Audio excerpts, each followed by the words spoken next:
Hello and welcome back to not so sunny Snetterton. There's been a bit of a change in the weather, but so far, well, it's not raining at the moment. It has, but I think we're all right. We have round 10 of the GT Cup Championship for you. The pit stop race is coming up in about 10 minutes' time. First of all, though, here are your race 1 highlights with Mark Werrell. In the sprint race earlier on today, Sam Neary would lead the pack up towards Ritchie's corner, and from 4th on the grid, the Brabham BT62 of Paul Bailey would end up in 2nd. Contact in the early stages, Andy Roby would head into retirement. Alex Stevenson would get going again, but would fall to the tail end of the field.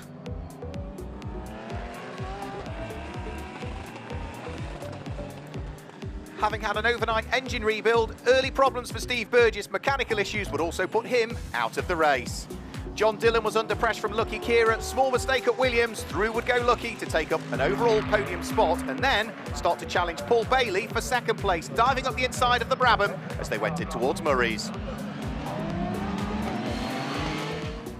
Lucky Kira, though, in a straight line, was caught again by Paul Bailey, and the pair would run side by side up towards Palmer, followed by John Dillon, but Dillon would make a mistake and in the background head off onto the grass. The Group GTA leader Simon Orange was having a great battle with Mo Ritson, the pair of them side by side and nose to tail, lap after lap.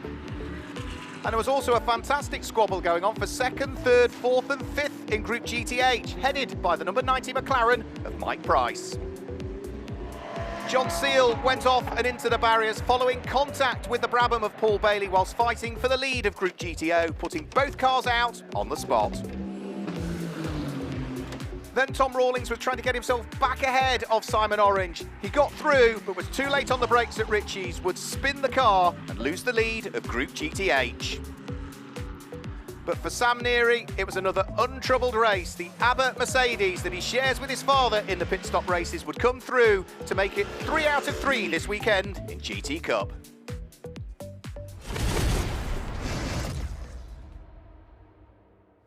Thanks for that, Mark. Well, the cars are now starting to leave the garages and head out onto the track.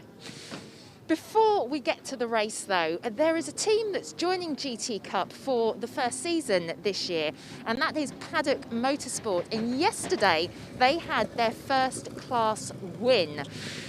I joined the 2 young amateur drivers who are behind the wheel of their McLaren. I'm joined now by Mo Ritson and Tom Rawlings. So I'm just laughing there because Mark Werrell was waving at me as he walked past. Naughty Mark. Guys, Tom, first of all, you have just finished racing in the sprint. But I have to say, congratulations yesterday because you had your first win, your first class win. And then it's a big class, the GTH, heavily contested, so well done. Yeah, it was a really good win yesterday. I started the race, the endurance race yesterday, and unfortunately I went for the outside and got caught up with some GT3 Lambos at the hairpin in the 2nd turn, and so I had to pull it back from there.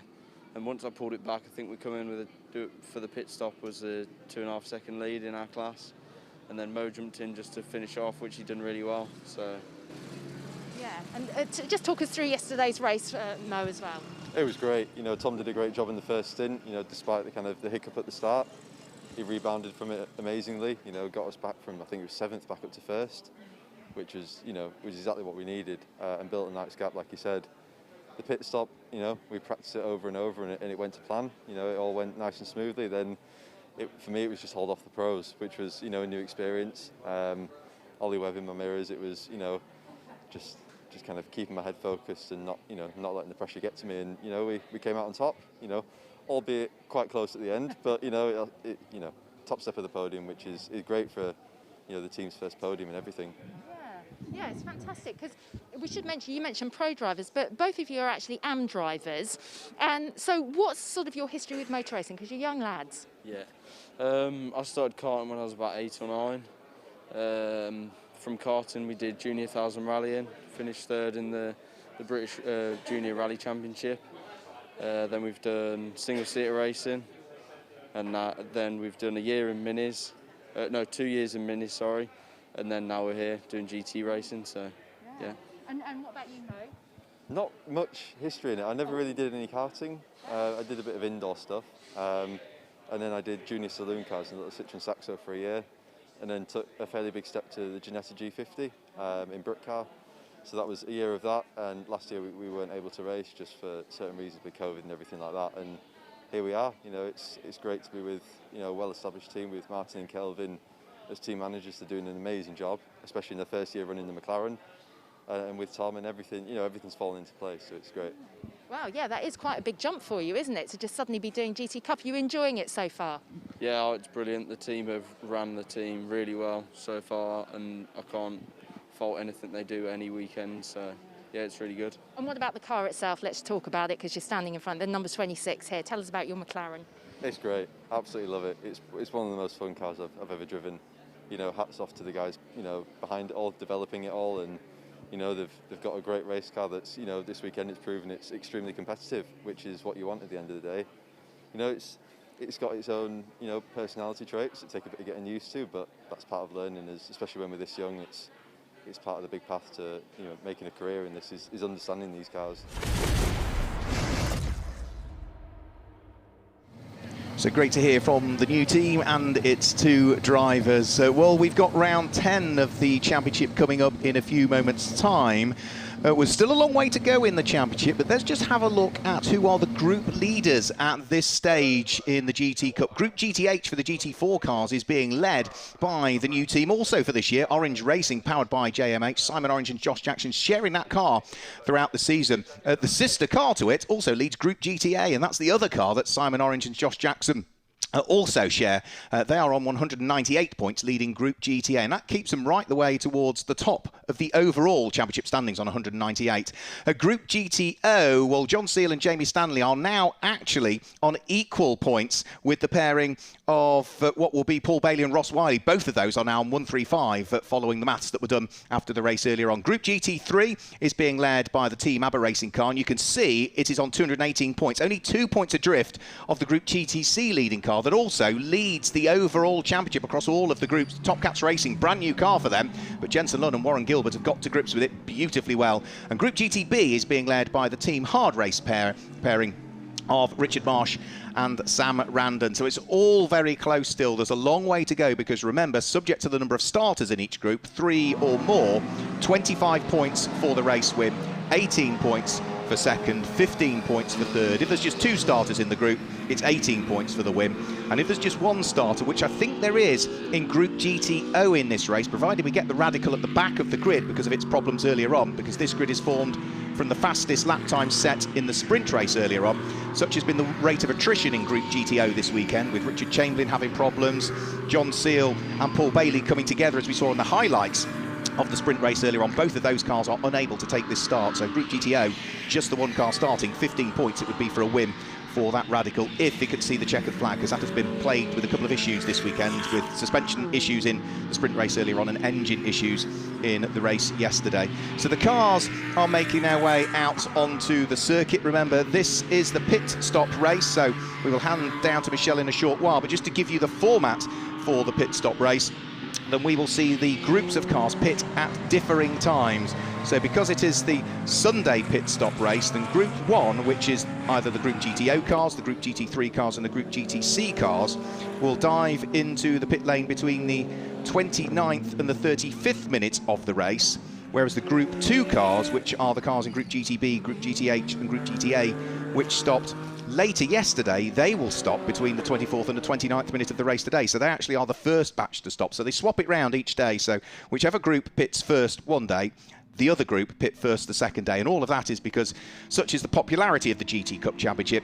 With a very full pit lane, if everybody were to descend on the pit lane in one foul swoop, it would be very dangerous. Too many cars in there, too many mechanics and people working on it, and driver changes taking place. So sensible decisions by Butte Motorsport, the organisers of the GT Cup, to segregate the separate groups so that there are 2 separate pit windows for each and no overlapping in between the pair of them. So the cars working their way round onto the grid. We will give you the grid when they head off on their formation lap. We've given you the way that the standings work. We've given you the pit stop windows. We will also give you the starting drivers as well, as and when they head around there. And remember, just to again just give you the rundown, Group GT3 is for the GT3 homologated cars, of which that is one of them, the number 88 ABBA Racing Mercedes. Group GTO are for the open specification cars. That's just the radical at the back of the grid, if indeed it's made it after its repairs from earlier on. Group GTC is for later challenge cars, so the likes of the Lamborghini Super Trofeos sit in that group. Group GTB is for earlier challenge cars, so that's the likes of the 911 Cup cars and the Marcos Mantis. Group GTH is for GT4 spec cars, and Group GTA is largely this weekend for what will be the Ginetta Super Cup specification cars. So cars forming up on the grid. I think Michelle has probably found her way onto the grid somewhere. Yes, Mark, I am. I'm here on the grid. Again, we're still waiting for a few of the cars, the front runners as well, to come through. I think that's the number 88, just about to take P1. There we go. Richard Neary in the driving seat for the first part of this pit stop race. I'm actually just waiting for car number 9 to come through, because there was quite an interesting, I think you alluded to it just a moment ago actually, Mark, that they finished, this is the Lamborghini, that they finished 27th. It was Warren Gilbert and Jensen Lunn. Yeah. Finished 27th. Yet they've still come out as winners. Can you just explain that a bit to us? Yeah, it's just pulled up behind you now, actually, Michelle. Yeah, so it's based on the number of starters in the group. So in yesterday's pit stop race, there were 3 starters in Group GTC. Now, Warren Gilbert and Jensen Lunn at the wheel of that number 9 car were leading the championship overall, but they had problems in that race. But their problems allowed them to drop through the order. They finished in 27th, but they did finish, whereas the other 2 cars in Group GTC were non-finishers. So even though we would largely see that Lamborghini inside the top 10 of the race overall, and it was a lowly finish for 27th, because 3 cars had started in the group and they were the only ones to take the checkered flag, they still scored the maximum championship points. And that's very fortunate because, Michelle, that's kept them in the lead of the overall championship as well. Yeah, absolutely. It's the interesting thing that can happen here at the GT Cup. Well, they've taken their I think they're in P5, aren't they? Yes. Yeah, they're P5, and I've just had a look, and I believe it is Jensen Lunn who is driving first this time round, and then it will be Warren Gilbert who takes over from him once it's come into the pit lane. It's starting to really shape up. We've got a few last cars coming through. That's our second position car just taking its place, the number 61. And then I think it's looking good. We will be ready to start this pit stop race. So it's 50 minutes altogether, and remember that they do have to come into the pit. But Mark, I know that you'll be able to explain a lot more about how that works for us. Thanks, Michelle. Yeah, so the grid is ever filling up with this enormous variety of cars. I think I counted up 10 different marques represented on the grid with, for instance, Mercedes and Lamborghini on the front row of the grid. We've got a Nissan on row number 2. Don't forget we've got the Aston Martins and the Porsches that are in there as well, Ginettas, McLarens, and even the Marcos cars as well. So it's real variety as ever in the GT Cup Championship, and that's without things like BMWs that we've seen in it in the past, and even this season BMW. So enormous variety all the way from the very front to the very back of the grid across the 6 different groups that we have got. So yeah, as I mentioned, pit stop window will mean that the cars in the lesser powered classes, so Group GTB, Group GTH and Group GTA, will stop between the 29th and the 35th minute of the race. Between the 24th and the 29th minute of the race, and those in Group 1, which is for the higher powered cars, Group GTO, Group GT3, Group GTC, will pit between the 29th and the 35th minute of this race. A little bit of final advice being given by Sam Neary to Father Richard, who not only compete in this championship, also compete in the GT Cup.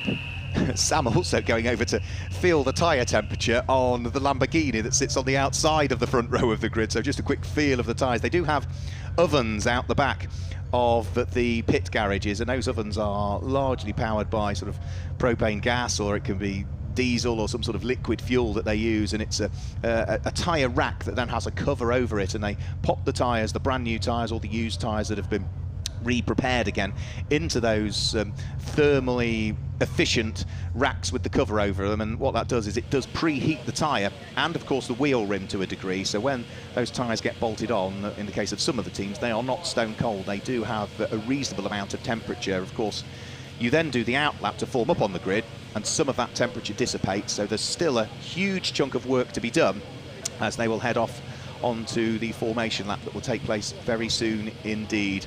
So 50-minute race coming up. We saw a win in the pit stop race yesterday for the very car that sits there on pole position. The Team ABBA Racing Mercedes have so far this weekend taken a clean sweep as well. 3 races in, 2 sprint races and 1 pit stop race, and they are yet to be beaten in not just GT3, but overall for victory. You can also see the back of the grid. Doesn't look as though the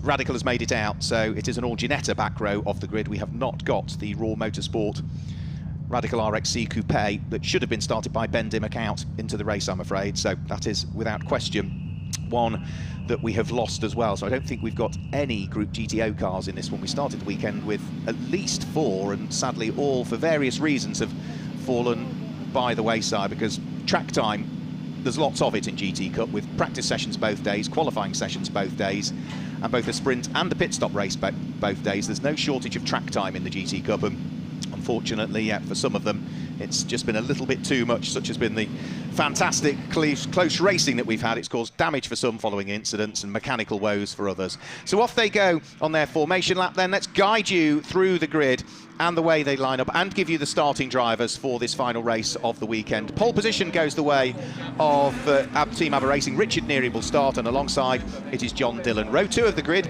is Lucky Kira and and Graham Tilley. The 3rd row of the grid will see the car of Jensen Lund line up alongside Mike Brown, and it is Chris Kemp, and the starting car will be started by David Frankland on row number 4.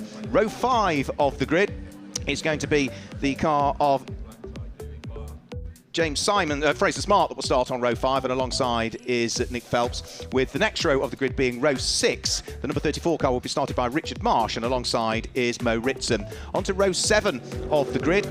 And the inside of row 7, we will see the number 67 car, which is Simon Orange. Alongside is Morgan Tilbrook. Row 8 of the grid is Carl Cavers and James Guess, who I said earlier on was feeling a little bit under the weather over the course of today. On to the next row of the grid, it's Mike Price, who won Group GTH earlier on in a frantic battle. He sits alongside number 1, which is Josh Jackson, with Mark Hopton. And alongside is the number 3 car, which will be started by Steve Glynn in this race, according to Top Cats Racing.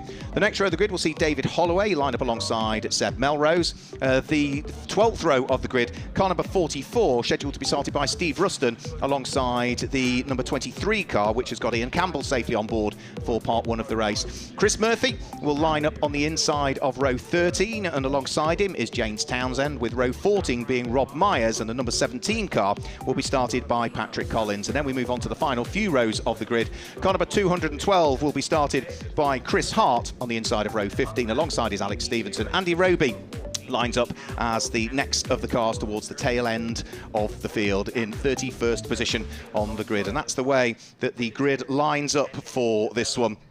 So looking forward to seeing how all of these cars get on. Andy Roby at the tail end of the field. Sam and Richard Neary hoping for good things in this one. Richard Neary on board at the sharp end of the field, and they are on their final formation lap. Thankfully, the short rain shower that we had, which caused 2 formation laps for some of the supporting races, I don't think will be the case for this one, because it certainly looks dry out there now, and I think there's no question everybody is going to be on the Control Pirelli slick tyre, because if you started on a wet, the tarmac is just too dry at the moment. Warm ambient temperature has dried the tarmac out, and the difficulty will be if we see any cars on the grass, it still might be rather wet on the grass, so we'll just need to be careful and make sure that they try and stay within the confines of the circuit. So we're about to get our final GT Cup Championship race of the weekend underway. It is a Mercedes and a Lamborghini front row of the grid. It's a Lamborghini and a Nissan second row of the grid. Both of those 2 rows of that grid being GT3 spec cars. The first non-GT3 spec car that we have on the grid is going to be the number 9 Lamborghini that is a Group GTC car that sits there in 5th position. So the cars heading up towards the start-finish line. Round 10 of the 2021 GT Cup Championship. Red lights are on the gantry. The red lights flash out now, and away we go up towards Ritchie's for the first time. It looks as though Richard Neary has just about got his nose ahead of John Dillon, who slots through into 2nd place. Lucky Kira's 3rd, Graham Tilley 4th. Mike Brown in the Ultimate Speed Aston Martin was looking to try and work his way through. There's a car on the grass on the inside of Ritchie's. That looked like one of the Veluga Motorsport cars of Carl Cavers. He gathered it up, and it was also a very sideways moment for Patrick Collins at the wheel of his Orange Racing powered by JMH Ginetta as he went through Ritchie's corner. But I think everybody has certainly, albeit with the odd little squabble and skirmish here and there, made it through. And as ever, there will be some great battles in the early stages of this one as everybody sticks their elbows out and tries to make sure that they hold on to their position and try and perhaps pick a few up along the way as well. There is Steve Glynn, I was told that was going to be starting that car at the back of the grid. And also you can see at the back of the grid Alex Stevenson in the number 6 Ginetta, which was tipped into that spin and had problems in the race earlier on. Now out of Williams, they'll be starting to sprint their way down the Bentley Straight before too much longer. John Dillon is in 2nd place, Lucky Kira in 3rd, Graham Tilley in 4th. It's going to be the championship leading car of Jensen Lund that sits there in 5th place. Now there is the number 34 car, that is ex-British touring car driver, also spent a bit of time racing in the British GT Championship did Richard Marsh at the wheel of the number 34 Porsche, as they all start to propel themselves down the Bentley Straight on this first lap of the race. And when they work their way down towards the bottom of the straight, they'll be in towards Brundle and then in towards Nelson. So through Coram will come our race leader. John Dillon tried to stick with Richard Neary. Remember, the pro drivers cannot start this race, so we have 3 different categorisations. We have the sporting drivers, we have the sporting pros, and then we have the pro drivers. Now, a sporting pro can only start one of the 2 pit stop races over the weekend. The pro driver cannot start any of the pit stop races over the weekend, so they always go into the car second once the pit stop window opens. And remember, it is a staggered pit stop window as well, so the slower cars will pit first in the slowest of the 3 groups, and the cars in the fastest of the 3 groups will be in second into the pit area. That's Morgan Tilbrook, so problems for the Enduro Motorsport Mercedes. Looks as though he might be heading in towards retirement, I'm afraid. He was involved in a great fight in Group GTH earlier on, but it looks as though it's going to be an early retirement for him. Everybody picking their way safely through the Wilson hairpin, all the Group GTH cars with the Group GT8 Ginettas amongst them. But for our race leader, Richard Neary, end of the first lap, he was 1.3, almost 1.4 seconds up the road. He's just turning his way through Oggies, whilst the rest of the field are still starting to head onto the braking area at Agostini, and that includes the cars that are fighting at the sharp end of Group GTH. It was the number 26 McLaren that was leading Group GTH, Mo Ritson in the early stages, and a bit like the sprint race that we saw earlier on, it's bottled up behind the number 67 Ginetta of Simon Orange. So that is Simon Orange leading Group GTA in the Ginetta, trying to work his way past David Franklin's Porsche, and I think he might have done it, you know, so I think Ginetta might go through and ahead there of that all-red Porsche. Not sure all is well for the Top Cats Racing Marcos Mantis. It is struggling to a degree, I think. And down towards the bottom of the Bentley Straight, this is Nick Phelps trying to squeeze his way through and past the Ultimate Speed Aston Martin. Got the job done. Mike Brown loses 1 place. He's now got Fraser Smart in the number 41 Lamborghini queuing up behind him. So Group GT beat Porsche, Group GT3 Aston Martin, Group GTC Lamborghinis behind, of which they are both of those Lamborghinis both run by Stanbridge Motorsport. So Fraser Smart under attack for the number 96 car, which will be started by Chris Kemp, because he will be handing over to a pro driver. Whereas for the car ahead, the 41, either Fraser Smart or James Simons could start, because they're both classed as sporting drivers, and the team therefore declare which one of the 2 are starting the race. So down the stroke they'll come. Can the more powerful Lambos get through? No. So it's still Porsche from Aston Martin, from Lamborghini, from them Lamborghini. Chris Kemp trying to get an overlap on the sister car there as well. But Nick Phelps doing a really good job. Runs a little bit wide there. Oh, and Chris Kemp came barrelling up the inside of Mike Brown. Contact with the Aston Martin, which then spins in sympathy. But I don't think all is well with the number 96 car, following what looked like heavy contact, actually. Just must have missed his braking point, or didn't quite get the braking right there, and clattered into the side of the Aston Martin, which I'm sure is going to, very sadly, probably put both cars out. You can see Chris Kemp is limping his way back into the pit lane. Mike Brown finally gets going at the wheel of the Aston, but I think both of them will be destined for the pit lane. Repairs might be able to be affected, but it's certainly going to have huge impact on where they're going to finish this race, I'm afraid to say. So staying well and truly out of harm's way is Chris Kemp. And that was rather lucky, really, because Fraser Smart at the wheel of the 41 could have got involved in that as well. He'd just lost the place to his sister car before the problems ensued. Yellow flags down in towards Brundle and Nelson suggest that there's been an issue down there as well. Into the pit lane has come the number 3, Marcos Mantis. I did say it didn't look as though all was going to plan for that Marcos Mantis, so it does look as though that is heading into the pit lane. And I think actually we've gone safety car. Yes, we have, yep. So safety car boards are out, and that is going to bunch the field up once more. So just as Richard Neary was looking to try and get away, then that is going to bunch the field up.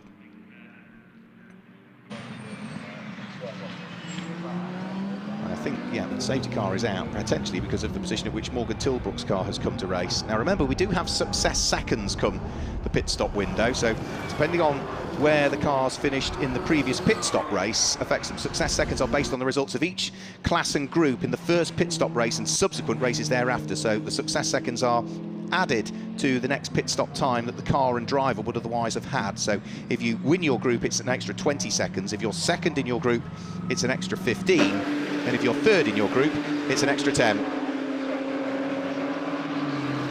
So we can see Top Cats Racing working away to try and solve the problems with that car. Steve Glynn it is sitting patiently behind the wheel of it.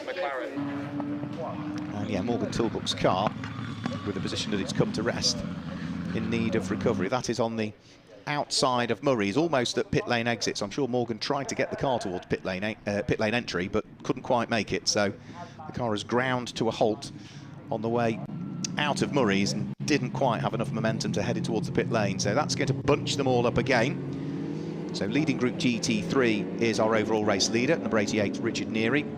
The leading car in Group GTC is running down in 5th position. That's the number 9 car that is run by Top Cats Racing, the Lamborghini. That is running as the lead car in Group GTC. The lead car in Group GTB is the white and pink and blue Porsche, number 35, Nick Phelps. He's there in 6th position.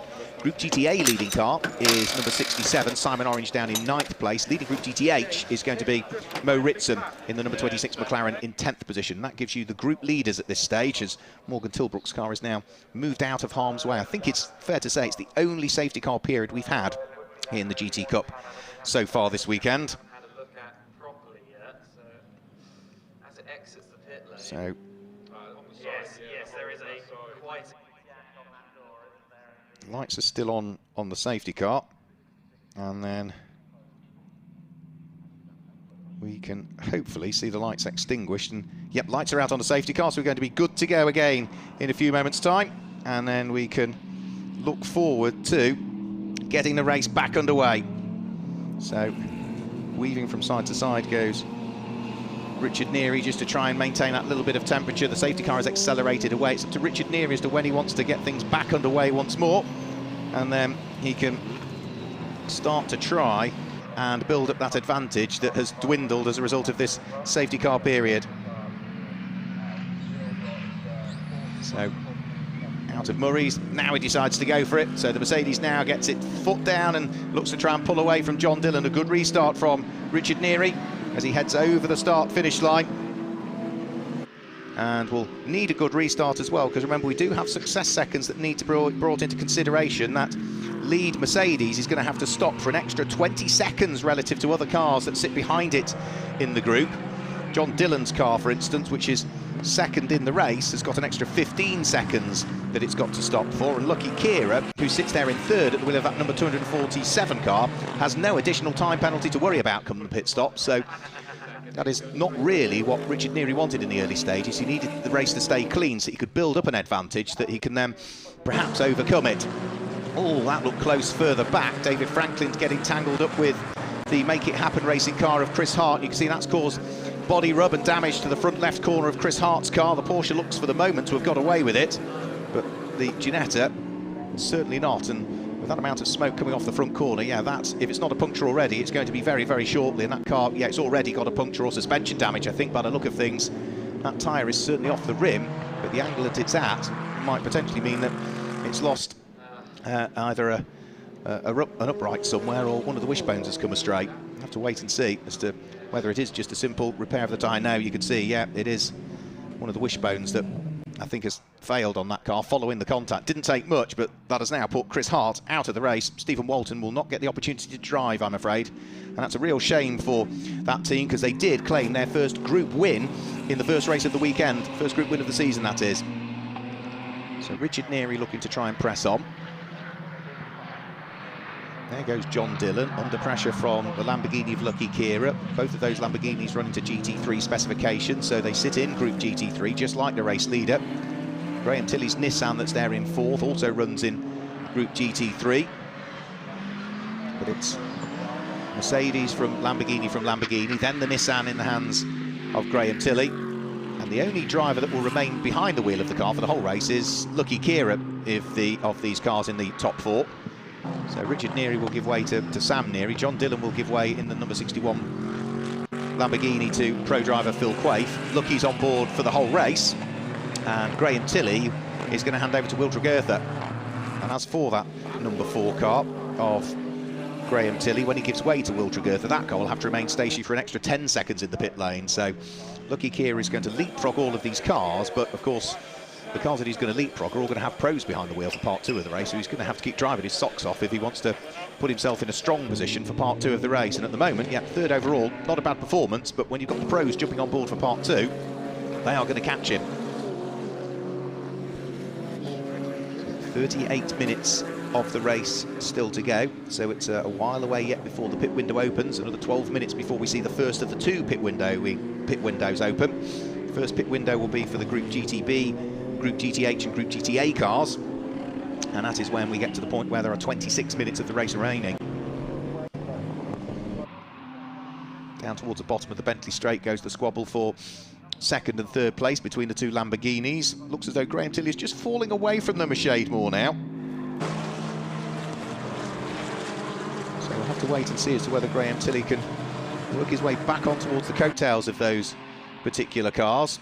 Group GTH battle. Now this is going to be 2nd and 3rd in Group GTH. Yeah, Mike Price, again, it's a bit like the race that we saw earlier on. The number 90 car of Mike Price is 11th overall, but 2nd in Group GTH. Right behind him is the number 1 machine in the hands of the champion from last year, Josh Jackson. And then good to see that the Feathers Motorsport Aston Martin in the hands of James Guess is not far off that, because James has had some sort of stomach upset from overnight and into water this morning, has been continually trying to keep himself hydrated. He felt rather rotten when I spoke to him this morning, and qualified last, which, yeah, isn't what you would expect James Guest to do, but clearly now he's feeling a little bit better and is now 13th in this race, but more importantly 4th in Group GTH. It's a McLaren 1, 2, 3 in Group GTH, and the first non-McLaren in that car, in that category, which caters for the GT4 cars, is that Aston Martin. So Mike Price, fresh from his first group win of the season earlier on today, the car that prepared the green and white McLaren by Balfe Motorsport, based up in Lincolnshire, run by Sean Balfe and the family. Going beautifully well. The two Lamborghinis still pushing hard as well, as is our race leader, because he was raising the dust in the background there as he worked his way out of Oggies. So down the Bentley straight goes Richard Neary, and good to see, right, the Top Cats Racing Marcos Mantis has made it back out by the look of things, so repairs have been effected for Steve Glim, so he may well be a lap or 2 adrift now following those problems. He is only on, what, lap number 5, whereas the race leader is on lap number 7, so he's lost a couple of laps with those issues, but at least they're back in the race. That's the important thing. Now, last time through, Richard Neary set the fastest lap of the race that we've seen so far, 1 minute 52.363. He's on for another good lap this time, but he's got the traffic to deal with. It's sweeping their way around the outside of Steve Glynn's Marcos Mantis go, the 2 Lamborghinis. John Dillon in the number 61 car, still there in second place. Lucky Kira and ever-present danger. The two Greystone GT McLarens going wheel to wheel as well. Mark Hopton just ahead of Ian Campbell. Great to see Greystone GT out with us. 2 cars this weekend. They're back to 3 for Alton Park. I was talking to Tim Mullen, himself a very, very quick driver, earlier on over the course of this weekend, and their master plan is potentially up to 5 before the end of the season from Greystone GT. Yeah, they're having a good little battle, and just off the back of them is another Aston Martin. That's the number 15 car, which is in the hands of David Holloway. So David Holloway is pushing hard to try and get himself right up onto terms with them. David, who was runner-up in Group GTH in this championship back in 2018. Onto the brakes and up towards Murray's goes the number 35 Porsche. That's 6th position. Nick Phelps coming under pressure from Fraser Smart. The Porsche runs in Group GTB. Fraser Smart runs in Group GTC. The Lamborghini having a quick look up the inside, heading in towards Palmer, but the door was always going to close. But for Nick Phelps, done lots of track days before, has Nick Phelps, but has never really done any racing. And he's a tall chap. He's well over 6 feet tall, but has really been, I would say, a mega driver over the course of this season. Has not really put a wheel wrong so far, and has always been able to, 6'8" tall he is, has been there or thereabouts in Group GTB over the course of the season. So considering his relative lack of experience compared to others, doing a very good job indeed, I would say. John Dillon still in second position. The fight that we're looking at now are the 2 Greystone GT McLarens. Mark Hopton ahead of Ian Campbell. That's for 5th, 6th, and then David Holloway 7th in Group GTH. And in reality, 15th, 16th and 17th overall in the race. Now we've got 33 minutes to go, so we're about 7 minutes away from the pit window opening still, so still plenty of time for these drivers to keep pushing out on circuit. John Dillon has had very little respite, really, since taking up second place earlier on in the race. And Lucky Kier is pushing him to its very limits by the look of things. Very evenly matched on the 2 cars, run by different teams. The number 61 car is run by Scott Sport. The number 247 car is run by Simon Green Motorsport, and that, I'm afraid, is the Group GTB Championship leading car out. That is Richard Marsh, that's clearly got problems with the number 34 car. That is going to put a big dent in their championship aspirations, not just for overall championship, but for the group as well, that they were leading. Now, depending on where Richard Marsh has parked that car, hopefully it's out of harm's way and won't require the need for a safety car. Fraser Smart has finally made it through and past Nick Phelps. So that's the number 41 car now. Upper position. Oh no, the Marcos is back in as well. And similar work being done under the bonnet of the car. Arguably the oldest car in the championship. As I mentioned earlier on, dating back to the one-make series that we had for the Marcos Mantis back in the 1990s. So down to the bottom of the Bentley straight comes our race leader, Richard Neary, not really getting away. Another fastest lap for the race leader last time through, 1 minute 51.80, 1 minute 51.817 for Richard Neary. John Dillon was last time through almost a second and a half slower than that, but that's largely because he's being kept very honest by Lucky Kira, and the 2 of them are arguably slowing each other up. Now this is still the fight for 2nd and 3rd in Group GTH, and also the fight for the final place inside the top 10. Mike Price under pressure from the number 1 McLaren in the hands of Josh Jackson. So they thread their way out of Williams, start to propel themselves down the Bentley straight. James Guess, who was with them, has just fallen away a little bit from the pair ahead at the wheel of his Feathers Motorsport Aston Martin. But there's no falling away from Lucky Kira. He's still there, still busy filling the mirrors of John Dillon. And also the 2 Greystone McLarens still line astern, with David Holloway's Aston Martin not too far away as well. So the number 77 car in the hands of Mark Hopton, new to motorsport this year, has done quite a lot of track days in performance cars in the past as Mark Hopton. That's what Greystone GT do, and then with this new programme, bring drivers through into motorsport. Very good programme they've put themselves together with. Right behind him is his teammate as well, Ian Campbell, another driver new to racing. Safety cars coming out, I'm afraid, and this is going to be, again, just before the pit window opens. So if we can get, I would imagine, Richard Marsh's car cleared out of harm's way, it should be a fairly short safety car period. I can only imagine that's the car that the race officials have concerns about, because we saw it in the background at Murray's where it wasn't in the safest of places. So hopefully that will allow that car to be dragged out of the way. The Marcos is again, having had hopefully permanent repairs sorted on it, is making its way back out onto the circuit. But all of this really isn't what the race leading car needs, because remember, we've got those success seconds that we need to consider following the race win yesterday. Then of course we know that Team ABBA Racing and their Mercedes are going to have to stop for an additional 20 seconds in the pit lane. John Dillon, who sits there in second place, is going to have to stop for an extra 15 seconds when he hands over to Phil Quaife. And in GT3, the car that was third yesterday, Graham Tilley in the Nissan, is going to have to stop for an extra 10 seconds in this race. And all of that is to try and stop any one single car being dominant. And the 88 has been very dominant so far this weekend. In Group GTO, we've got no success seconds to worry about because we don't have any cars running in Group GTO. In Group GTB, it will be the Team Hard car that would have had maximum success seconds, but we know that is out of the race because that has brought about the safety car period. So we will see the number 911 car of David Franklin, when he gives way to James Hillary, have an extra 15 seconds in the pits, and the number 35 car with Nick Phelps, who drove solo yesterday but is sharing the car today with the Irishman Sean Doyle.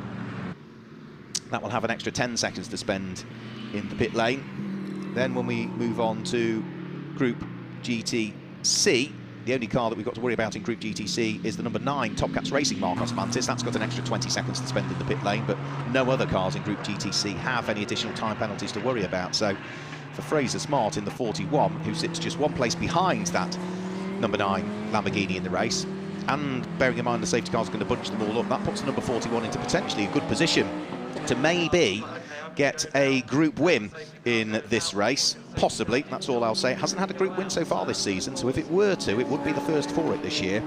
And then when we move on to Group GTH, it is going to be the number 26 McLaren that has 20 seconds, the 23 McLaren of Ian Campbell has 15 seconds, and the 90 McLaren of Mike Price, when he hands over to Callum McLeod, will have 10. And Group GTA, I'll just give you, it's an extra 20 seconds for number 67, which is Simon Orange, an extra 15 seconds it would have been for car number 212, but we know that that car in the hands of Chris Hart retired earlier on, and the other car in Group GTA that does have penalties is the number 6 Ginetta, which will be Alex Stevenson when he hands over to James Kellett. So those are your success seconds. They will have an extra 10, by the way, because they were third in yesterday's race. So that's the way success seconds work. And of course, if the race stays green all of the way, you can build up an advantage in part 1 of the race to try and overcome it in part 2. But now with 2 safety car periods before the pit window has opened, then there's no opportunity to do that. And the pit window will open for the likes of the Group GTB, Group GTH and Group GTA cars in around about 90 seconds time. So by the next time they come over the start-finish line, the pit window will be open. And of course, next time they come round, they will still be under the safety car. So we're surely going to see, one would imagine, all of the cars from those groups dive their way into the pit lane. Because if you spend too much time behind the safety car, you're just going to slow yourself up. I do think the safety car will come in next time through, because that Porsche is not far away from being towed towards pit lane entry now. So don't think it will be long before we see the lights extinguished on the safety car. That will happen as it heads out of Brundle and Nelson, so it'll continue around for the rest of this lap with its lights illuminated. And just to confirm, prior to the pit window opening, the running order: number 88 Richard Neary leads the race, 61, which is John Dillon, is in second place, and third place is the number 247 Lamborghini of Lucky Kira. Fourth at the moment is number 4, which is Graham Tilley. Fifth is number 9, that's the Group GTC leader, which is going to be Jensen Lund for part 1 of the race. And in sixth is number 41, which is Fraser Smart. 7th is 35, Nick Phelps, that's the Group GTB leading car. 8th is the Group GTA leading car, which is number 67, which is Simon Orange. And 9th is the Group GTH leading car, which is number 26, Mo Ritson, for the first part of the race. That means all of our group winners are inside the top 9 in this race. And completing the top 10 is the number 90 car, which is Mike Price.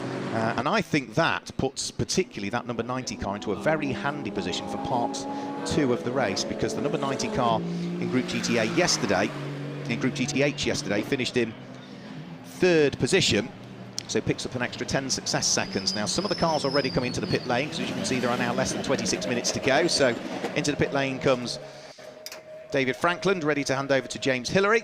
Also coming into the pit lane looked as though it was Alex Stevenson at the wheel of the Century Motorsport, number 6. Ginetta to hand over to James Kellett, who's the pro driver. Remember, the pros can only get in for part 2 of the race. David Franklin is sort of extracted out of the number 911 car. In will jump James Kellett. They'll have to get the seatbelts on. Make sure the seatbelts are over the hands device as well. Then on will go the steering wheel. They will fire it up into life and then wait for the time period to click through before they start to release that car down the pit lane. And all of this is being done whilst safety car is still out there currently. We should have maybe just this lap, I think, behind the safety car, and then we should be good to go. The safety car has not as yet picked up the race leader, though, has it? It is the car in 5th position that is behind the safety car. So it is not the race leader at this stage. Now, are they going to release all of the other cars through? No, I don't know. The lights are off on the safety car, so we're going to get the race back underway. The safety car has not picked up the race leader, so it is going to be the car in 5th position which is going to get the race back underway, and that is the car that leads Group GTC at the moment. The car that's second in Group GTC is right behind it. Now, for the number 9 car, this hasn't really worked out at all, because they've got an extra 20 seconds come the pit stop window. The 41 that sits behind has got 0 seconds, so it should put the number 41 car, when Fraser Smart hands over to James Simons, into a very, very strong position indeed in this race. So Warren Gilbert and Jensen Lunn are going to have a tall order here. Jensen Lunn with the last few minutes of driving before that car will head in towards the pit lane. Everybody else, though, is piling in, so in comes Simon Orange. Josh Jackson is in. James Guest comes in to hand over to Aston Martin young driver star, which is Tom Canning, the British GT champion in the GT4 class back in 2019, who is driving that car this weekend as Darren Turner is away on Nürburgring 24-hour duty, so we'd usually share that car with James. Remember, all the cars at the front, though, can't pit as yet, so if you're in Group GTO, Group GT3 or Group GTC, you can't pit. There's an off for Andy Roby, who has thankfully avoided contact with the barriers. Should get his car pointing in the right direction and head away once more. But over the start-finish line comes now what is the leader in the race.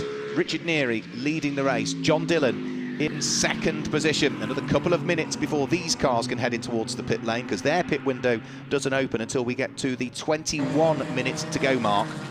And then from there, they have to have completed their pit stops before the final 15 minutes of the race. But it's an easy process for most where you've got a pro driver. You let the sporting driver do as little of the time as possible, and then get the pro in for as much as you can. So you always pit at the front end of the window when you've got the quicker driver going in second. In reality, that's the best way for it to work. Richard Neary already starting to build a small advantage between himself and John Dillon. In 2nd place, Lucky Kira. Remember, he's doing the whole race on his own, sitting there in 3rd position at the wheel of the largely black Lamborghini, but with its red and lighter green flashes to it. Graham Tilley's not too far away either. All of the rest of the cars that were pitting will now have concluded those pit stops and be back on their outlaps as the driver changes have occurred for the vast majority. Andy Roby has got going again once more. You can see all the gaffer tape to the front end of what was a largely orange Marcos at the beginning of the weekend, but a few problems in the race earlier on have required repairs. And you can see all the yellow gaffer tape to hold the nose of the Marcos together. Great work by the team to get that car out following its damage.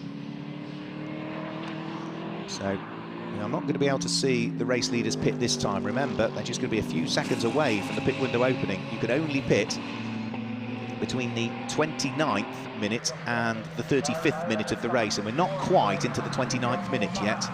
So we are, what, 30 seconds away as Richard Neary turns his way out of Murray, so he's going to have to continue for one more lap. And it's the beam at pit lane entry that is what is triggered. So all of these cars in the top 4 can't pit this time, if my understanding of the regulations are right. If they do, there could potentially be a penalty now, and they're all wise to that. They've all continued over the start-finish line. So Richard Neary, John Dillon, Lucky Kira, Graham Tilley, top 4, all onto one further lap in what are ever-darkening skies as well. It's still warm and humid here, but ever-darkening skies, I would suggest.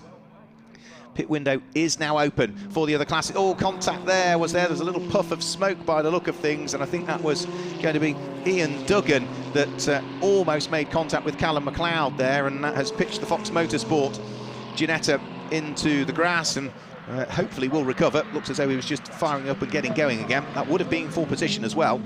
They are in different groups, but that would have been for 13th and 14th places. there's the number 10 car, which for today has been taken over. We saw different drivers in that yesterday. It was Freddie Flintoff and Chris Harris, the two Top Gear presenters that were having a one-off outing in the GT Cup yesterday. It is Seb Mulrose, Formula Ford star from Scotland, that's taken over that car today. And where is Seb at the moment? He is running car number 10 in 10th position, actually. So 10th place, and he has picked up the lead of Group GTA through the pit stops.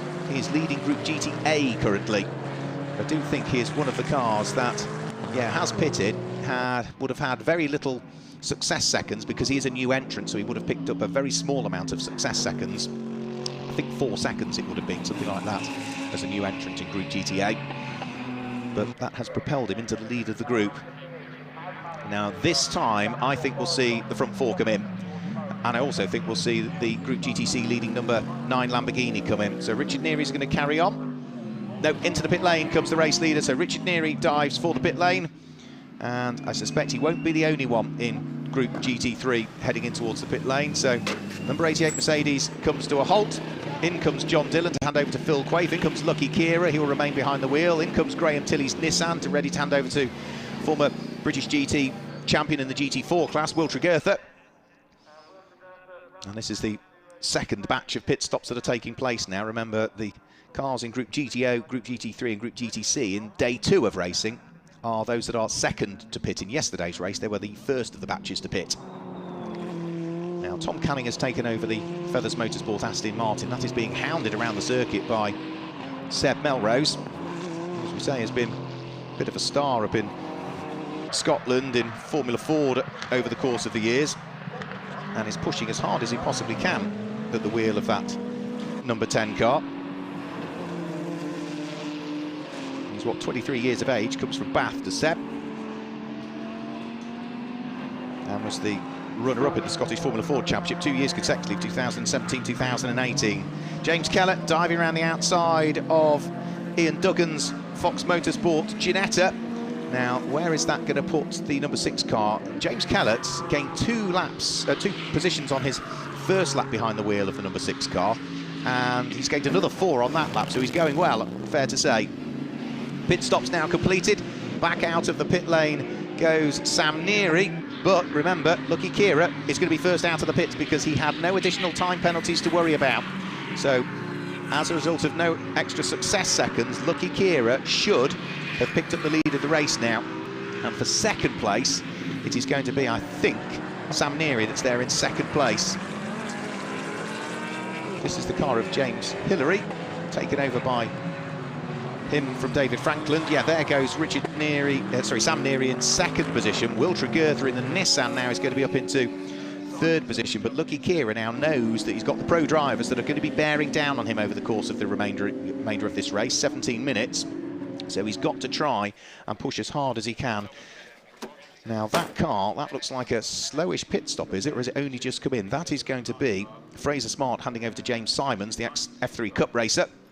But for Jensen Lunt, for Lucky Kira, traffic to deal with. Just threading his way at Oggies past Andy Roby's Marcos Mantis, up towards Williams. Lock brakes from Andy Roby, so hard is he trying. In the slightly second-hand looking at the front now, Marcos Mantis. And then now thread their way all the way down to the bottom of the Bentley Straight. Lucky Kira will be able to just see what's going on in the background. The flash of the lights for Sam Neary, just forewarning James Hillary at the wheel of the Group GTB Porsche that he's on his way. Is he going to be able to get through Brundle and Nelson? No, he's going to have to wait until the exit of the corner and then try and work his way past the Porsche. And Will Tregurtha is going to flash his lights in the Nissan as well and make sure that he dives through. So the fight for second and third is on. Mercedes ahead of Nissan. They were both leapfrogged by the Lamborghini in the pit lane, which I thought would happen with these success seconds that Lucky Kira was not having to carry. 20 seconds additional pit stop it was for the Mercedes. It was an extra 10 seconds additional pit stop for that number 4 Nissan. And they both now have the pro drivers behind the wheel, so they should, no disrespect to Lucky Kira, be able to catch Lucky Kira on pure pace. Now Sam Neary has got Will Tregurtha trying to sweep his way around the outside at Richie's corner. That's a brave move. They are still side by side. Great driving from both. And again, heading in towards the hairpin, Sam Neary has the inside line towards the Wilson hairpin, so should for the moment be able to hang on to it. Gets cleanly off the corner. Mercedes ahead of Nissan. for second and third, and this might be absolutely what Lucky Kira needs now. If these two squabble for second and third, they'll slow each other up, and therefore their rate of close to the coattails of the race-leading Lamborghini might just allow Lucky Kira to maybe enjoy a bit more of an advantage than otherwise he has. He's got 5 3/4 seconds lead at the moment, but there's several lapped cars between himself and this number 88 Mercedes, which is now going to have to work its way past Andy Roby's Marcos. Decisive move made. Will Tregertha just hesitant for a split second just to make sure that Andy Roby had seen him. There goes Lucky Kira. And here comes the Mercedes and the Nissan, so there's now just one back marker between the pair of them. Don't rule out the fact that Phil Quaife is on board the number 61 Lamborghini now. He's not that far away either. And you can see just how much work is going to have to be done by all of these cars over the course of the next lap or so. Lots of traffic, all having their own individual battles to try and weave their way through. Out of Brundle, out of Nelson, up towards the bomb hole. Will Tregertha at the wheel of that TechServe UK supported Nissan.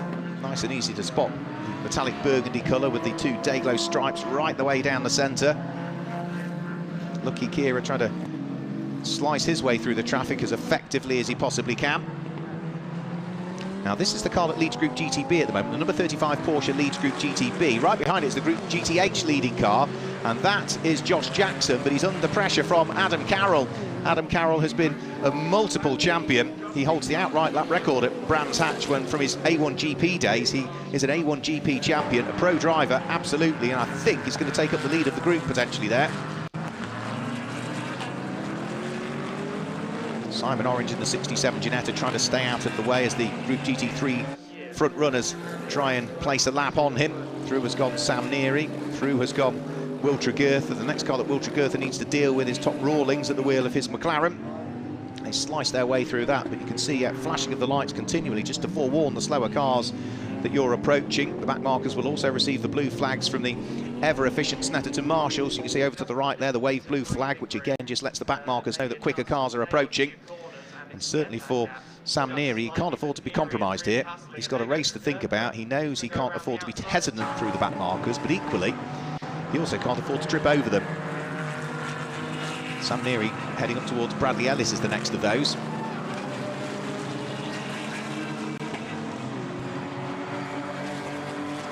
Down the Bentley straight, yet again they will thread their way.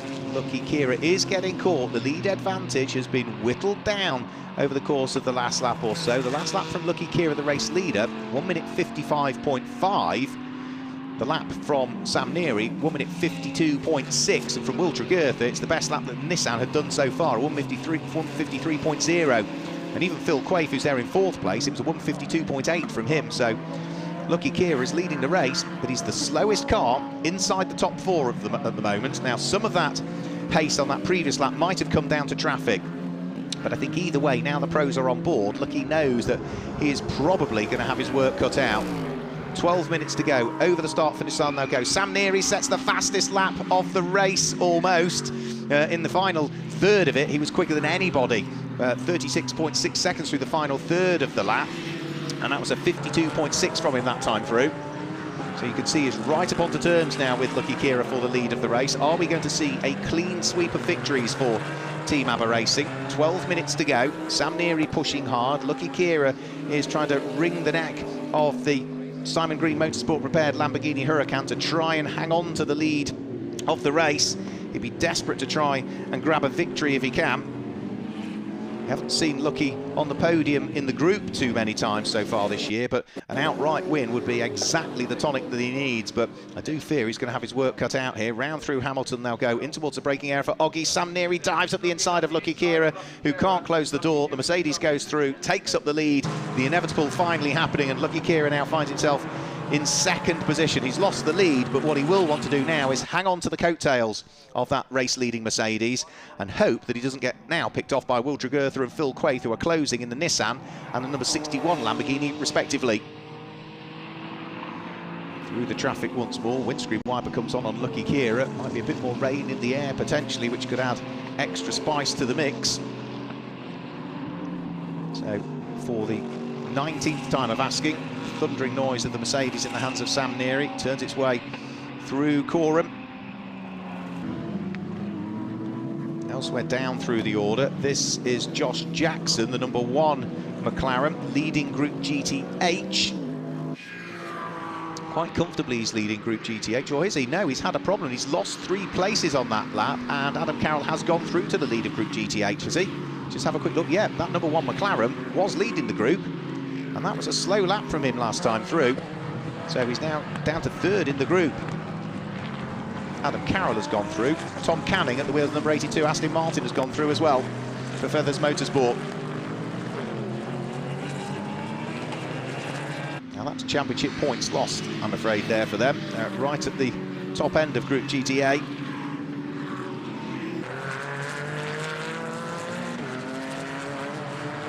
Now this car here is Tom Rawlings, running way down through the order.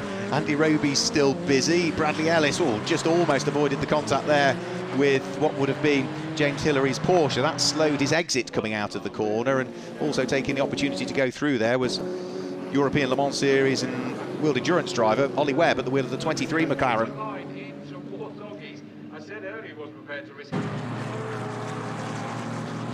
Now, no matter where you look, it is a busy track, isn't it? Lucky Keir under pressure from Phil Quaife, who's already got past Will Tregurtha at the wheel of the 61 Lamborghini. So that is Phil Quaife, who was 4th at the start of this lap. I think he's going to be up to 2nd by the time they get down towards the bottom of the Bentley Straight, is he? He's being squeezed by Will Tregurtha. None of this will worry our race leader, Sam Neary, who is still amongst the traffic. But who's through into 2nd? No, it's still Will Tregurtha in the Nissan that's hanging on to 2nd place. Phil Quaife hasn't quite been able to unlock the door to it as yet. So Nissan ahead of Lamborghini, then the black Lamborghini with its lighter green flashes in the hands of Lucky Keira. But every single lap is compromised by traffic. You have to just accept the fact that in a multi-class formula, you have to lose a bit of time at some parts of the circuit and then work your way past at others, and that's exactly what Sam Neary is doing now, trying to get a toe off Mike Brown's Ultimate Speed Aston Martin, who is in 7th place, and at the moment is the last of the cars that remains on the lead lap. Through he goes. Yep, so now off the lead lap goes Mike Brown, but as soon as our race leader gets past one car, there's another one to deal with, and that's James Simon's number 41 Lamborghini, and that leads Group GTC, so that's the 6th place car he's just gone by as well now. I did say I thought the race would come to the number 41 car from Stanbridge Motorsport. That largely blue and silver and lighter green Lamborghini leading its group. The number 9 car, though, isn't that far behind it, I don't think. Yeah, let's just have a quick look. Yeah, there's not a lot to choose between them. So there goes the number 61 Lamborghini. The Nissan is behind it, then the McLaren, and then the next of the Lamborghinis. So those 2 Lamborghinis in that shot are potentially going to be fighting for the lead of Group GTC before too much longer. And Warren Gilbert gained 3 places on the previous lap. His lap time in the number 9 Lamborghini, 1 minute 56.5. For James Simons, it was a 1 minute 58.6, so substantively slower. Again, some of that, without question, will be down to traffic. So finally, I think, for Sam Neary, there is a clear lap here. So he's been able to pull away from the huge amount of traffic that he's been fighting his way through since he got behind the wheel of that car. Phil Quaife finally managing to get through and ahead of Will Tregurtha. So it's Mercedes from Lamborghini from Nissan, 1st, 2nd and 3rd at the moment. Phil Quaife, though, having to deal with a car that he wants to put a lap on, but it's not particularly a slow car because it's a GT3 Aston Martin in the hands of Mike Brown. Mike has already gone off the lead lap. Nice to see Ultimate Speed back out again. He's going to wait until the exit of the corner. Of course, then he'll try and get his foot down because he doesn't want to lose time, and Phil Quaife will need to sit behind him, get a bit of a tow and try and pick him off potentially as they head up towards Ritchie's corner. So blue flags waving. Mike Brown will be aware that these are race-leading cars working his way through and past. Doesn't make it easy for them to go through, though. Understandably so. Phil Quaife goes through, exit of the corner. Will Tregurtha goes through. So the battle for 2nd and 3rd potentially back on again. 4th is Lucky Keira, falling away, having been caught by the pro drivers. 5th is the Group GTB leading car, the Porsche that's now in the hands of Sean Doyle. Other group leaders that we got: in 7th place, the number 77 McLaren of Adam Carroll. In 8th place, number 41 Lamborghini in the hands of James Smart, but getting caught all of the time by the next of the Lamborghinis behind, which is Warren Gilbert, who, having made up 4 places on one lap, has made up 2 on the next, and I think is less than, a 1/10 of a second behind when they started this lap, so we'll try and watch out for that one. the number 41 Lamborghini, under pressure from the number 9 Lamborghini. So 5.5 minutes of the race just under to go in this race. Up towards the braking area for Agostini, we can see some of the cars running in Group GTB. Now there is the number 9 Lamborghini. Let's just have a quick look. Has he been able to get through and past already the 41 car of James Simons? No, here comes James Simons, number 41 Lamborghini here, heading down the straight. Lucky Kira's going to sneak through and past. Is he at the wheel of the 4th place car? No, not quite. So here's the meat in the sandwich here. Group GTC Lamborghini, the number 41 car, about to be lapped by Lucky Kira. Once the black Lambo goes through, the next two behind are fighting for the lead of the group. So James Simons under huge pressure from Warren Gilbert, and remember Warren Gilbert wants to pick up the lead of the group, and that number 9 Lamborghini also leads the overall championship standings. They were lucky yesterday when they had problems and finished in 27th place, but because of problems for the likes of the number 91 Lamborghini and the number 96, which was long out of this race, they still claim maximum points. So are they going to be able to add another group win to the tally, or might we see the number 41 Lamborghini for the first time this year claim a group win in Group GTC? Well, they're absolutely together now, 4 minutes of the race to go. It's going to be intriguing last 3 or 4 laps potentially. We did have a new fastest lap of the race last time through. Sam Neary popped in a 1 minute 50.875 at the wheel of the race leading number 88 Mercedes, so he's not slowed his pace at all, leading by almost, as you can see on your screens there, 7.5 seconds from Phil Quaife, with Will Tregurtha, Lucky Kira, Sean Doyle, Mike Brown, Adam Carroll, James Simons, Warren Gilbert and Tom Canning completing the top 10. So onto the Bentley Straight will come our race leader once more, having been so busy in traffic for so many laps. Look, there's nobody around him now, in stark contrast to what was going on a few laps ago. Sam Neary continuing to lead for the lead of Group GTC. They are still together. James Simons is not giving up his aspirations, but Warren Gilbert might try and unlock the door here, heading up towards Williams. No, can't quite go through. Key corner this as well, got to get cleanly off Williams, and it looks so Warren Gilbert has got a really good run coming out of Williams, and now he's going to challenge to try and take the place away. This is going to be for 8th and 9th places overall. James Simons on the right of your screen. Warren Gilbert's going to have to brave it around the outside of Brundle to get the inside for Nelson, and he's going to make it stick. He picks up the place and takes the lead of Group GTC. Fantastic stuff for the car that leads the group, and potentially is going to leave Snetterton leading the overall championship as well. Remember, that's a brand new car to Warren Gilbert and the owner of the car, Jensen Lund, for this season. Top Cats Racing have run Lamborghinis in the past, but that was a Gallardo, an entirely different car to the Lamborghini Huracan Super Trofeo that they run now. So having lost the lead of the group, James Simons, there's not a great deal he can do about it now. Just under a couple of minutes to go. Lucky Kira still sitting there in 4th position. GT3 cars lead the top 4 places at the moment. GTB car in 5th, GTH car in 7th, GTC car in 8th. Those are your group leaders, and the leading car in Group GTA, just to give you, it is down in 14th at the moment. It's still the number 10 Ginetta in the hands of Scottish Formula Ford racer Seb Melrose.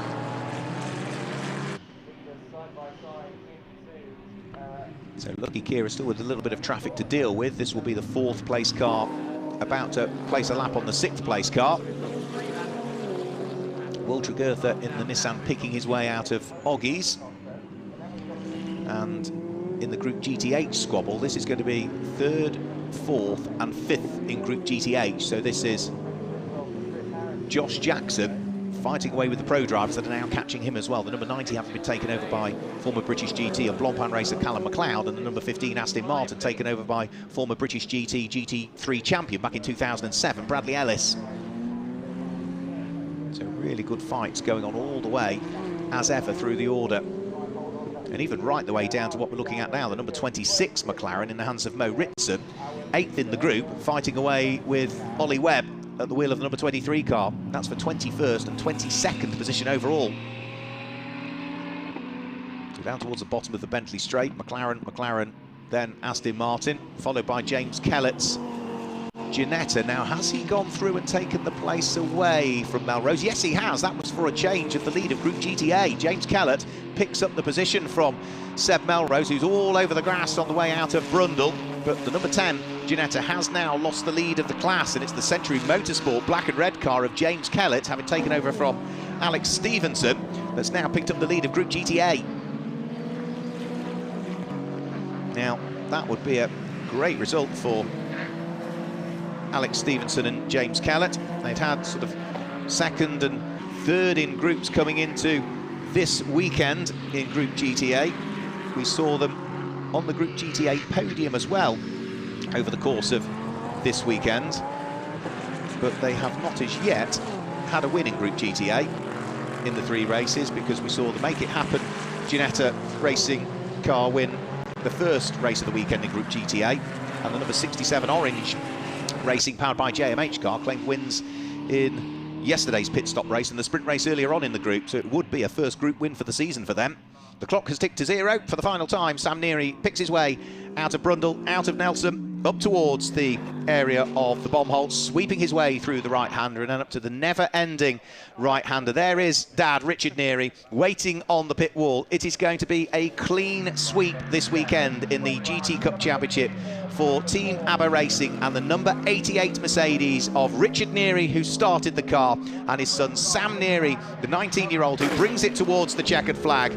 4 out of 4 in the GT Cup Championship, and as I said earlier on, for a team that weren't necessarily going to do the full championship. They'd done so well in the early part of the year, they've decided to become a full season entry, and well, they're proving to be a force to be reckoned with. Phil Quaife, taking over from John Dillon, finishes in second place, and it will be Will Tregerth, who brought the Nissan towards the line, having taken over from Graham Tilley, that will finish in third position. Over the start-finish line comes the number 35 car. That's Sean Doyle, who has picked up for himself and Nick Phelps top honours in Group GTB, and we've still got this fight going on for third, fourth and fifth in Group GTH. Josh Jackson under pressure from Callum McLeod and Bradley Ellis, the 2 pros ganging up on, well, the amateur driver. To say he's an am is almost being disparaging to him, because Josh Jackson is a very, very good driver in his own right, and he has fended off the pros that have been queuing up behind him, Callum McLeod and the number 15 Aston Martin, in the hands of Bradley Ellis, and will take third in the group at the wheel of that number 1 car. So it's more championship points for them to scoop up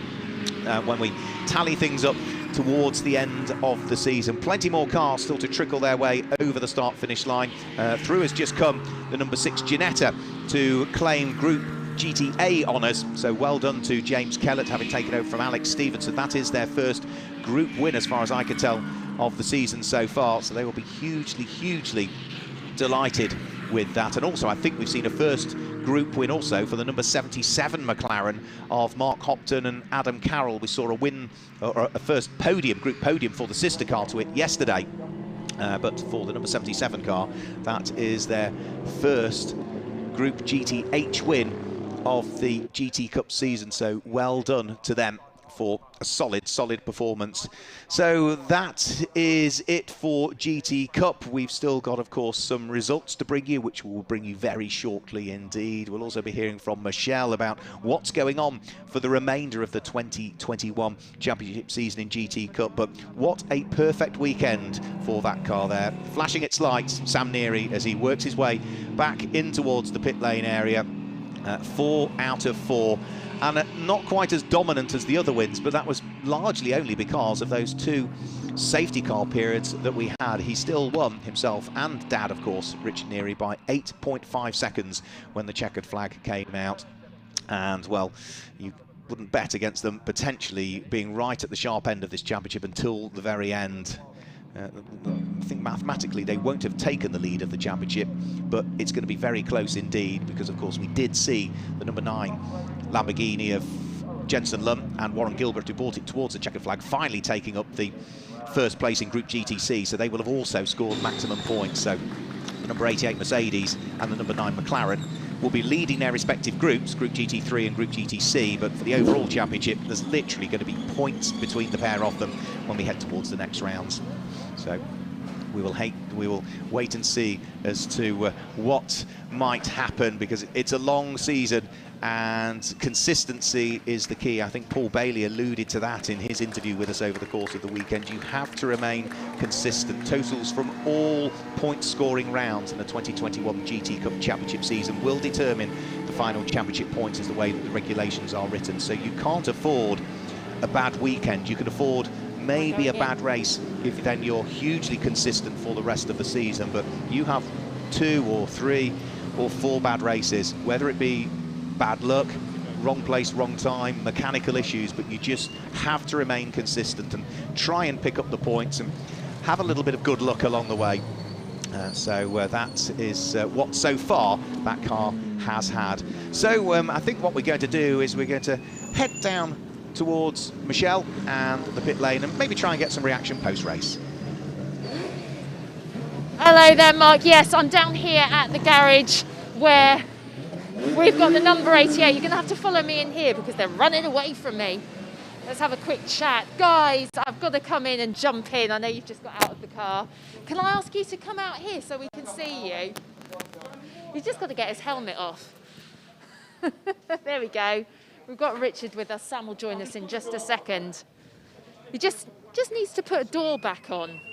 These are the sorts of things that happen. What a result. 4 out of 4 for them this weekend. It's so good. No, it's all good. Fantastic. Well done. You've had 4 out of 4 this weekend. I mean, what a result. Absolutely. We've tried a few times. We've had 3 out of 4 a few times, but we've never managed to get all 4. So, yeah, we've been very lucky today. Yeah. How was it, Sam? Well done. Yeah, no, it was interesting. Unfortunately, the safety cars came out at the wrong time and sort of got rid of Richard's lead that he brought out. But, you know, we've had a great battle with Will in turn 1, which was great fun. And then passed Lucky. And, you know, it was all clean and fair. And I loved every minute of it, really. It was great. Congratulations. It was a real top result for you. I can see you're both very happy. Go and have your celebratory water. Thank you. Well, Mark, I'm going to hand back to you just before we do our goodbyes because I know you've got a run through of all the results for us. Thanks, Michelle. Yeah, always good to chat to the winners, and what a weekend it has been for Team ABBA and Richard and Sam Neary. So let's just confirm the results for round 10 of the GT Cup Championship. It was a win for Team ABBA Racing and the Mercedes. Second was John Dillon and Phil Quaife with their Lamborghini. And third was Graham Tilley and Will Tregurtha. Lucky Kira completed the top 4. And the first of the non-Group GT3 cars was the Group GTB winner of Nick Phelps and Sean Doyle, who finished in 5th position, with Mike Brown finishing in 6th. And the Group GTC leading car, which I think mathematically, subject to official confirmation, will still be the overall championship leader, finished in 7th place of Warren Gilbert and Jensen Lum. 8th place and a first group win of the season for Mark Hopton and the pro driver Adam Carroll. 9th place for James Simon and Fraser Smart, and completing the top 10 was James Guess, who was partnered this weekend with Tom Canning.